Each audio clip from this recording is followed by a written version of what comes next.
Hola, ¿cómo están? Hoy es 10 de septiembre de 2023. Quiero contar un testimonio que va a ser en realidad un compilado de testimonios y experiencias sobre este último momento a solas con Cristo que me tocó dar en la iglesia de los Polvorines, en el partido de San Miguel, en Buenos Aires, Argentina. Bueno, desde el principio resulta que las fechas en las que me iban proponiendo para hacerlo se iban cayendo, o no coincidíamos las fechas que yo tenía disponibles con las que la iglesia podía. Al fin y al cabo, gloria a Dios por eso, se terminó haciendo en una fecha donde realmente fue el momento preciso en el cual esto tenía que ser realizado. Esa ya fue la primera gran bendición de este momento a solas con Cristo. Eso coincidíamos con Moida, quien fue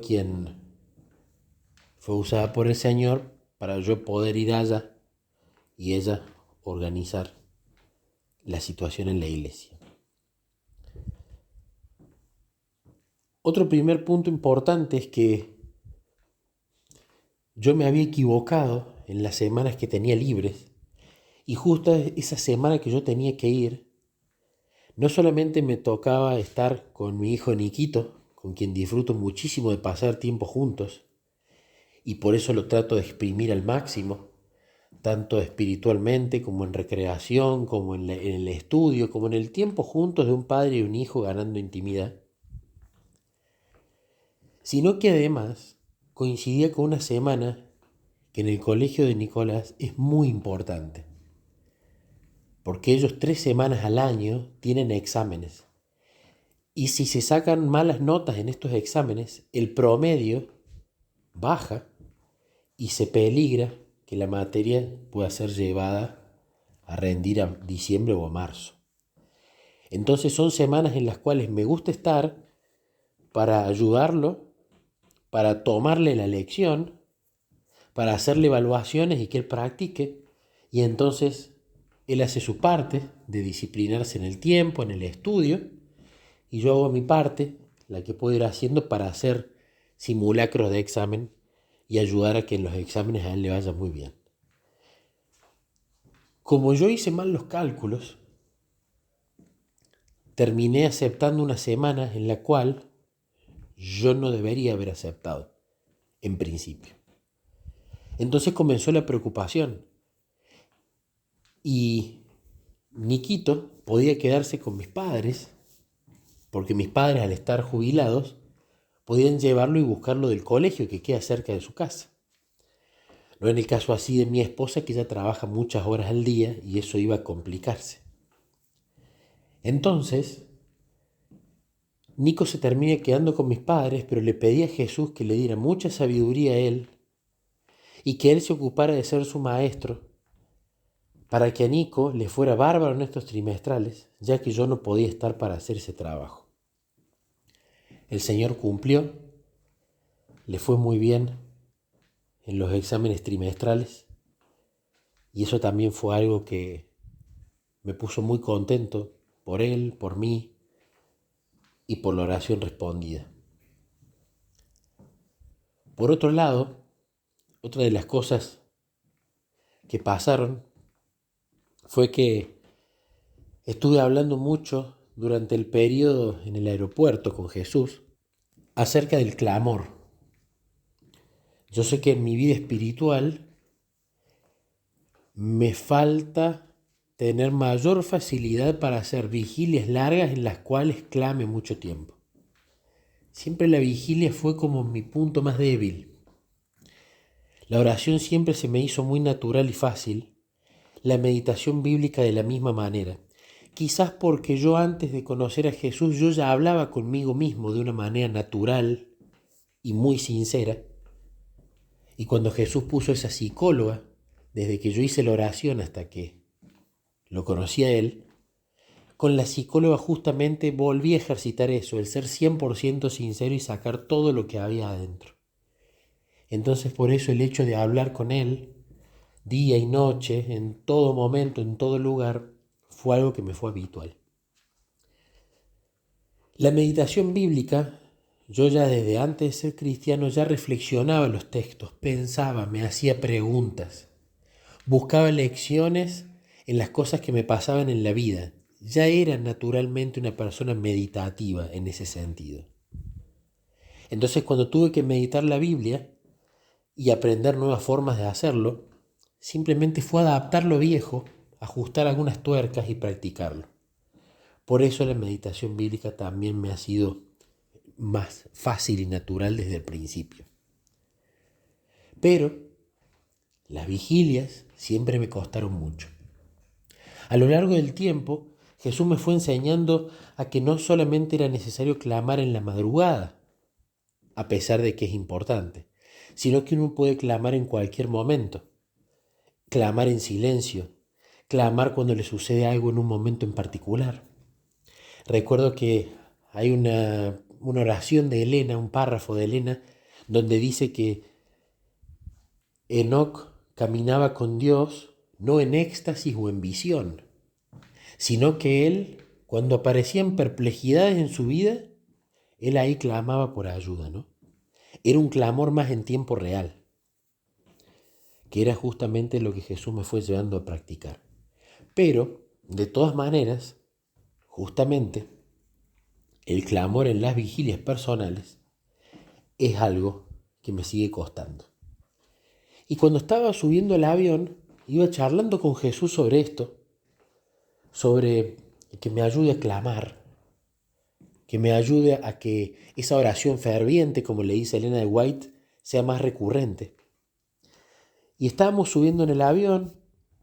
Yo siempre voy atrás a la derecha, cerca del baño, es el lugar típico que me gusta, porque usualmente nadie quiere ir allá y estoy solo, y cuando uno está solo es más fácil poder hablar en voz audible en el avión con él. Entonces empezamos a despegar y iba hablando del clamor, y cuando empezó el vuelo, empezaron a haber muchas turbulencias. Y yo no tengo muchos vuelos en mi haber, debo tener menos de 10 vuelos. Pero en este vuelo empezaron las turbulencias de tal manera que en un momento le dije, Jesús, está poniéndose grave esto. Ya empezaba el murmullo de la gente, empezaban algunos llantos, empezaban quizás algunas risas nerviosas, pero se estaba poniendo áspero el asunto. Y entonces allí, cuando se empezó a poner áspero, yo le dije a Jesús, yo estoy entregado a vos y sé que hay ángeles en las alas, pero todo el clima y el entorno me llevó a clamar, a empezar a clamar no solamente que protegiera el avión, sino que el Espíritu Santo pudiera impresionar a cada una de las personas que estaban allí para justamente empezar a preguntarse en esos momentos donde uno empieza con el miedo de, uy, si se cae el avión y mi familia y mi pareja y mi trabajo, quizás cosas que no se cuestiona uno cuando está todo normal.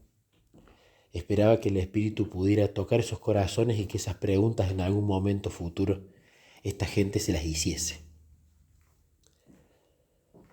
Luego cuando bajamos y fui al hogar, fui a la casa de una señora llamada Pilar, con quien no solamente tuvimos una relación muy buena, una señora que es viuda y tiene 3 hijos y sus hijos se han ido yendo, uno a Italia, otra a Brasil y los otros a distintos lugares. La verdad que con Pilar nos hicimos muy amigos y ella me contó que como yo paré en un departamento o en una casita adelante de la casa de ella contó que los arreglos que estaba haciendo en esa casa, el baño y demás cosas, ella pensaba que todo eso estaba saliendo y yendo bien porque ella iba a recibir parientes más adelante. Pero se terminó dando cuenta con oración que en realidad eso Dios se lo hizo preparar para que yo pudiera estar ahí. Entonces en un momento cuando nosotros vamos llegando, ella dice, ahí viene la tsunamita y Eliseo, le dice como en broma a Moida, ¿no? Y bueno, yo me reí, pero no sabía por qué lo decía.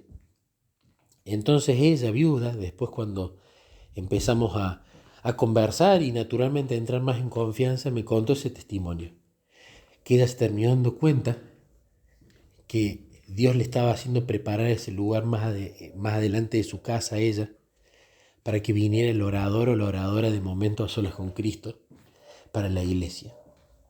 Entonces empezaron a pasar cosas muy lindas. Desde el punto de vista personal, fue el momento a solas con Cristo que hasta ahora, a pesar de no tener muchos en mi haber, creo que este es el quinto, fue el que más disfruté por lejos. Disfruté mientras hablaba, disfruté preparándolo, disfruté alimentándome sanamente, porque la verdad es que me recibió de una manera maravillosa Pilar, con una comida nutritiva, pero a su vez muy rica. Y pude ser temperante, lo cual en mi caso es muy difícil porque la intemperancia es mi principal defecto de carácter. Pude ser temperante para poder estar liviano y poder no descuidar mi culto personal y la preparación de cada uno de los momentos para que luego Jesús me pudiera usar al frente.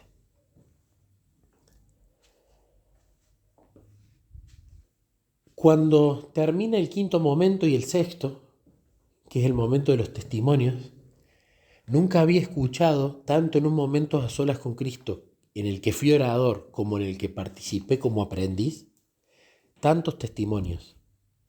Pero por sobre todas las cosas, eran testimonios de personas que se estaban arrepintiendo de sus pecados, que estaban perdonando a personas que le habían hecho mucho mal.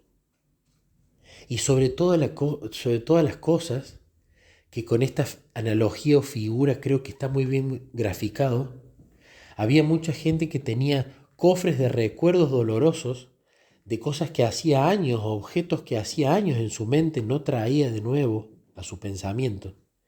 Cofres que ya tenían los herrumbres oxidados de los años que no se abría. Y finalmente en la vigilia pudieron abrir esos cofres y pudieron sacar todo eso para afuera, abrir su corazón a Jesús, para luego sentir esa paz que sobrepasa todo entendimiento y darse cuenta que tenían muchas cosas allí guardadas que tenían que sacarlas, porque les estaban haciendo daño. Como pozos negros o cloacas, que si quedan ahí se pudre todo, y lo pudieron sacar a la luz. Fue maravilloso porque el Espíritu Santo justamente descendió en esto, en la confesión de pecados, en la humillación, en el poder sacar cosas dolorosas de ese tesoro de la mente y en el poder perdonar a distintas personas. Por otro lado, otra cosa muy linda fue que a varias personas Dios les habló a través de la meditación bíblica, con cosas muy, muy importantes y muy específicas. Entonces las personas se empezaron a dar cuenta de la importancia de la meditación bíblica y cómo Dios realmente es uno de los medios que usa para comunicarse. Por otro lado, en la iglesia, al principio hubo como una oposición a momentos a solas con Cristo, lo cual suele suceder. Pero lo bueno fue que hubo un anciano que no solamente él, sino toda su familia participó del plan de momentos a solas con Cristo. Y al final, el anciano mismo me había confesado que al principio le parecía algo raro, algo medio extraño, pero participó también como responsable al ser anciano para ver qué es lo que se enseña en la iglesia. Y la verdad es que salió feliz, tanto él como su familia. No solamente de que la experiencia, es decir, el escuchar el testimonio, el entender la teoría y el practicarlo, hicieron un cambio en esos días, en el formato de semana de oración que se llevó a cabo, sino también que ahora justamente es testigo para volver a decir: yo soy anciano de la iglesia, yo lo hice completo, mi familia también, y esto es de Dios. Así que, hermanos, gloria a Dios por todo lo que ha ocurrido en la iglesia de los Polvorines, en el partido de San Miguel, en Buenos Aires, Argentina. Ha sido un momento a solas con Cristo maravilloso. Quedaron muchas semillas sembradas, así que ojalá, a futuro nos enteremos de que la vida de muchas de esas personas, que muchas confesaron que se dieron cuenta que ahora entendían cómo relacionarse con Jesús, ojalá que con el tiempo ya empecemos a ver las plantas y los árboles crecidos y quizás llevando los momentos solos con Cristo a iglesias aledañas también.